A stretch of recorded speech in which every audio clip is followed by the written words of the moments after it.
Olá, vamos falar sobre investimentos. Então, deixa eu trazer para vocês aqui mais uma empresa para que a gente possa conhecer um pouquinho da sua história, da sua trajetória e da sua situação econômica e financeira. E a empresa que nós vamos analisar hoje é uma indicação de um inscrito aqui do nosso canal, do Ângelo. Valeu, Ângelo, muito obrigado pela sugestão. E você também pode sugerir empresas. Basta entrar aí no canal Silas Negra, também aproveita, já se inscreva, dá o like e ative a sinetinha das notificações para você estar sempre recebendo as informações das empresas que nós estamos analisando aqui dentro do canal. E afinal, a ideia até da análise dessas empresas é para que justamente você que está pretendendo comprar ações ou que já está investindo no mercado acionário, justamente para você conhecer as empresas que existem e verificar se vale a pena ou se não vale a pena investir o seu recurso, né? Já que é tão difícil ganhar dinheiro, então nós temos que ter muito cuidado na hora de fazer os nossos investimentos e aí para isso nós temos que conhecer um pouquinho da empresa, principalmente conhecer a sua situação econômica e financeira. E nesse modo aqui nós vamos tratar aqui de uma empresa centenária aqui do Brasil também, e que infelizmente vem passando por uma situação muito complicada, muito difícil a situação dessa empresa. Estou falando para vocês da Saraiva Livreiros S.A., das livrarias Saraiva, da editora Saraiva, né? Mas para que a gente possa falar da Saraiva, vamos contar um pouquinho a história, como que toda essa história começou, e ela começa lá no ano de 1914, com o imigrante português, o senhor Joaquim Inácio Saraiva. O senhor Joaquim Inácio Saraiva veio para o Brasil e daí na sequência montou um sebo, né, que seria a livraria acadêmica, que na verdade trabalhava como um sebo, e essa livraria, ela era ali no Largo do Ouvidor, em São Paulo, bem pertinho da Faculdade de Direito do Largo de São Francisco, tradicional Faculdade de Direito lá em São Paulo. E aí o que acontecia? Muitos estudantes, professores, iam até a livraria do seu Joaquim Saraiva, até pelas orientações que ele dava a respeito de livros e tudo mais, né? E aí, consequentemente, a livraria acadêmica começou a crescer, começou a se desenvolver. E aí, já nessa mesma década ali, antes dos anos de 1920, ele já editou também o primeiro livro também na área de direito. E a partir daí começou também a edição de diversos outros livros, todos eles na área de direito. Na sequência, aí também partiu para os livros didáticos, os livros de literatura, livros de ciências e tudo mais.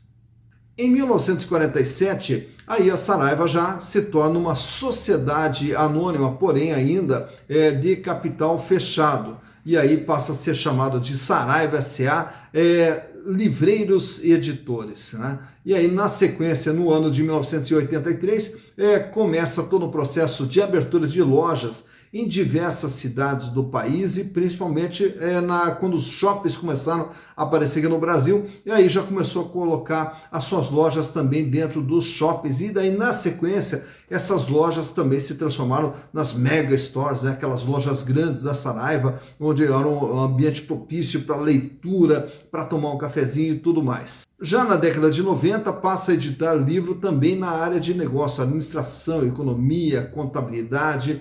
E aí no ano de 1998, a Saraiva acaba comprando também a editora Atual. E no ano de 2008, acabou comprando também uma outra rede de livrarias grandes aqui no Brasil, que era a Livraria Siciliano.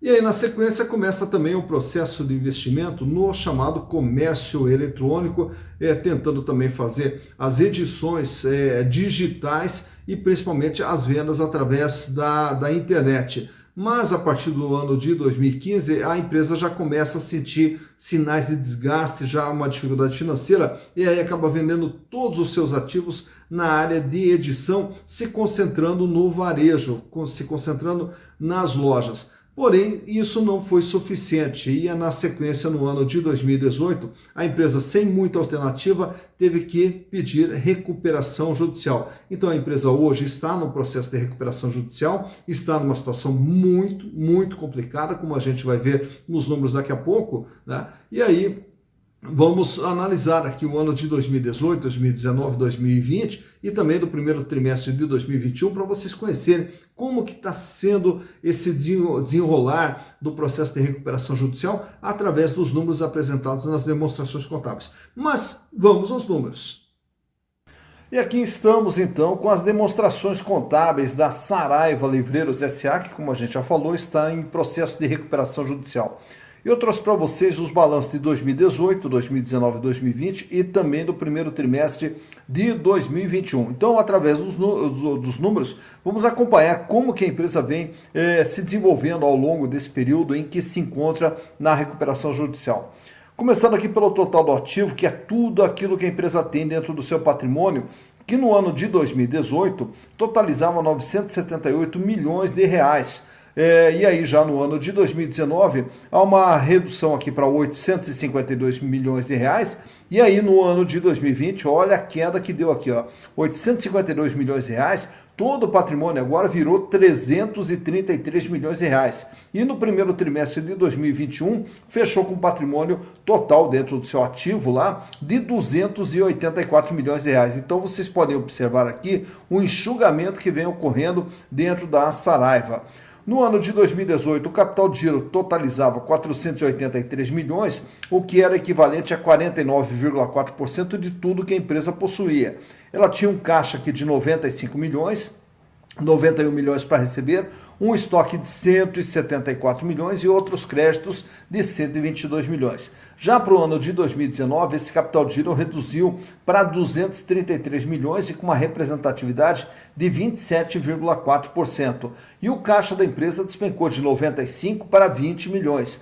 O contas a receber também caiu de 91 para 43 milhões. Os estoques também caíram de 174 para 102 milhões de reais. Já para o ano de 2020, o capital de giro continua caindo, vai para 145 milhões, tem uma representatividade maior, até por quê? Porque a empresa está bem menor do que ela estava. Então, razão pela qual o capital de giro agora é de 43,7% e o caixa, 28 milhões, 14 milhões apenas para receber. O estoque, olhem só aqui, ó, 174, cai para 102, cai para 45 milhões o estoque existente dentro da Saraiva.